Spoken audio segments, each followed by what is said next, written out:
Asia cup 2025 match 5 review between Sri Lanka and Bangladesh. Bangladesh தான் பார்த்தீங்கன்னா first batting பண்ணியிருந்தாங்க. அவங்க அடிச்ச ஸ்கோர் பார்த்தீங்கன்னா 139 ரன்ஸ் தான் வந்து அவங்களால அடிக்க முடிஞ்சுது.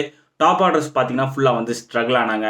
லோயர் ஆர்டரில் பார்த்தீங்கன்னா ஜாக்கர் அலி நல்ல ஒரு பெர்ஃபார்மன்ஸ், அவர் வந்து ஒரு 40 ரன்ஸ் வந்து அடிச்சிருந்தாரு. அதுக்கப்புறம் பார்த்தீங்கன்னா ஷமீம் ஹுசைன் அவர் பார்த்தீங்கன்னா ஒரு 40 ரன்ஸ் வந்து அடிச்சிருந்தாரு. அவங்க ரெண்டு பேர் பார்ட்னர்ஷிப் தான் பார்த்தீங்கன்னா ரொம்ப குரூஷியலாக இருந்தது. ஸ்ரீலங்கா பவுலிங்லேருந்து எடுத்துக்கிட்டோம்னா அந்த பவர் பிளேவாக இருக்கட்டும், துஷ்மதா சமீரா ஃபென்டாஸ்டிக்காக போட்டிருந்தாரு. 4 ஓவர் பார்த்தீங்கன்னா ஜஸ்ட் 17 ரன்ஸ் கன்சிடர் பண்ணி அவர் வந்து ஒரு விக்கெட் எடுத்திருந்தாரு. அதுக்கப்புறம் நுவன் துஷாராவும் பார்த்தீங்கன்னா நல்லா ஃபென்டாஸ்டிக்காக போட்டிருந்தாரு. அவரும் 17 ரன்ஸ் கன்சிடர் பண்ணி ஒரு விக்கெட் வந்து எடுத்திருந்தாரு.